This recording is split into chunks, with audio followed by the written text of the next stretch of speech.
ఆషాఢ మాసం సందర్భంగా మన కాసం ఫ్యాషన్స్ కిలో చీరలు కొనండి, అరకిలో చీరలు ఉచితంగా పొందండి. విశాఖ సంద్రలో మరో బోట్ ప్రమాదం జరిగింది. ఇద్దరు మత్స్యకారులు తీవ్ర గాయాలతో బయటపడ్డారు. బాధితులు హాస్పిటల్లో చికిత్స పొందుతున్నారు. ఫిషింగ్ హార్బర్ సమీపంలోనే ఈ ఘటన జరిగింది. ఉదయం 7 మత్స్యకారులు వేటకెళ్తే ఈ ప్రమాదం జరిగింది.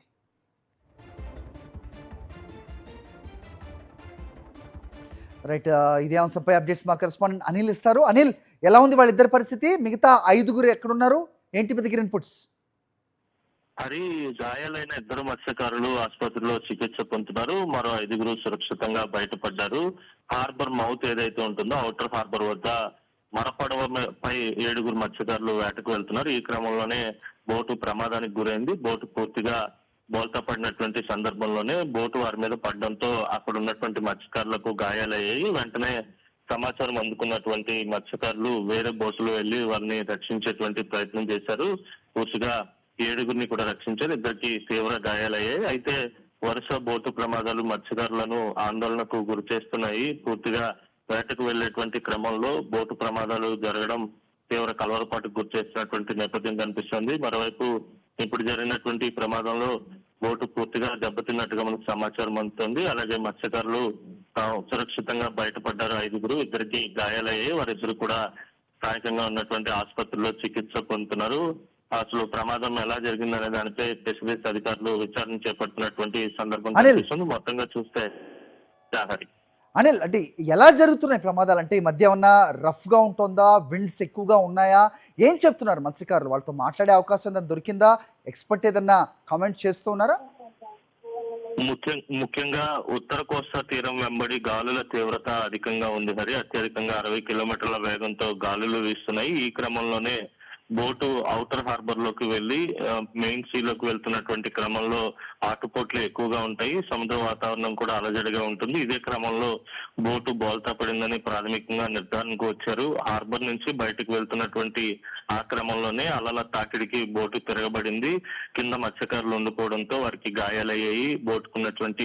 బోట్లో ఉన్నటువంటి ఎక్విప్మెంట్ కూడా పోయింది. బోటు కూడా పూర్తిగా దెబ్బతిన్నటువంటి సందర్భం కనిపిస్తుంది. కానీ సముద్రంలో వేటకు వెళ్లేటువంటి మత్స్యకారులు వాతావరణాన్ని కూడా పరిగణలోకి తీసుకుని ఉన్నటువంటి పరిస్థితులను కూడా ఆలోచించాలని నిపుణులు చెప్తున్నారు హరి.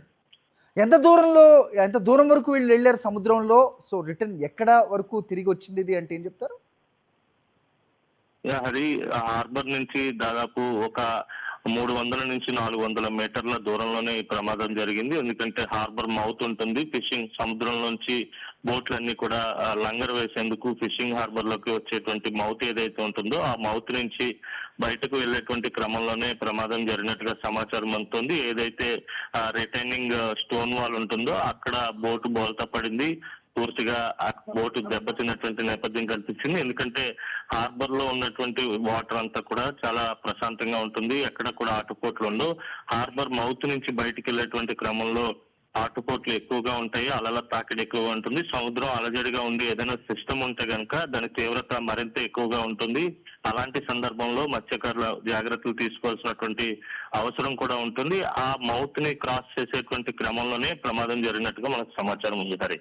రైట్, సో నష్టపరిహారం, ఇప్పుడు బోట్కి సంబంధించిన నష్టపరిహారం అనేది పెద్ద చర్చగా మారింది రాష్ట్రంలో. ఇదివరకు ఈ బోట్లకి ఏదైనా ప్రమాదం జరిగితే వాటికి ఇంత డబ్బులు ఇవ్వాలి, వాళ్ళకి 50 లక్షల వరకు ఇవ్వాల్సి ఉంటుంది. ఒక్కో బోటు అది బిల్డ్ చేయడానికి మళ్ళీ అంత అవుతుంది అఫ్కోర్స్ బోట్ని బట్టి. సో ఇది 2024 ముందు వైఎస్ జగన్మోహన్ రెడ్డి ఒక ఈ ప్రతిపాదనలు కూడా రెడీగా ఉంచి ఆ తర్వాత మారిన ప్రభుత్వం దీన్ని అటకెక్కించిన పరిస్థితి మనం చూస్తున్నాం. సో వీళ్ళకి నష్టపరిహారం అనేది మళ్ళీ చర్చనీయాంశం అయ్యే అవకాశం ఉందా? క్లుప్తంగా చెప్పండి, టైం లేదు. బోటు ప్రమాదాలు జరిగితే ఆ పరిహారం ఎంత ఇవ్వాలన్న దానిపై గత ప్రభుత్వంలో హార్బర్ లో బోట్లన్నీ కూడా తగలబడినటువంటి క్రమంలో 24 గంటల్లోనే నాటి వైఎస్ఆర్సీపీ ప్రభుత్వ హయాంలో మాజీ ముఖ్యమంత్రి వైఎస్ జగన్ బోటు నష్టపోయినటువంటి మత్స్యకారులకు వెంటనే పరిహారాన్ని అందించారు. ఇప్పుడు తాజాగా జరుగుతున్నటువంటి ఈ ప్రమాదాల్లో కూడా అదే తరహాలో బోటుకి విలువ కట్టి వెంటనే పరిహారం ఇవ్వాలని మత్స్యకారులు కోరుతున్నారు. గతంలో జరిగినటువంటి ప్రమాదంలో బోటు నష్టపోయిన మత్స్యకారులు ఎవరైతే ఉన్నారో వారి వివరాలు సేకరించి బోటు విలువలో 80% అప్పటి ప్రభుత్వం అందించింది. ఇప్పుడు జరిగేటువంటి తాజా ప్రమాదాల్లో కూడా అదే మాదిరిగా పరిహారం ఇవ్వాలని గంగపుత్రులు కోరుతున్నారు. కానీ ప్రభుత్వం ఏమాత్రం స్పందించడం లేదనేది స్పష్టంగా అర్థమవుతుంది. గతంలో జరిగినటువంటి చిన్న బోటు ప్రమాదం ఏదైతే ఉందో ఆ బోటు పూర్తిగా సముద్రంలో మునిగిపోయింది. ఇప్పటి వరకు కూడా Right. చిన్నాకు సాయం చేయడం కానీ బోటుకు కూడా ఒక్క రూపాయి ఇవ్వలేదు Hari. Okay, thanks for the inputs Anil. మరిన్ని అప్డేట్స్ కోసం ఛానల్ను సబ్స్క్రైబ్ చేయండి. నోటిఫికేషన్స్ కోసం బెల్ ఐకాన్ పై క్లిక్ చేయండి.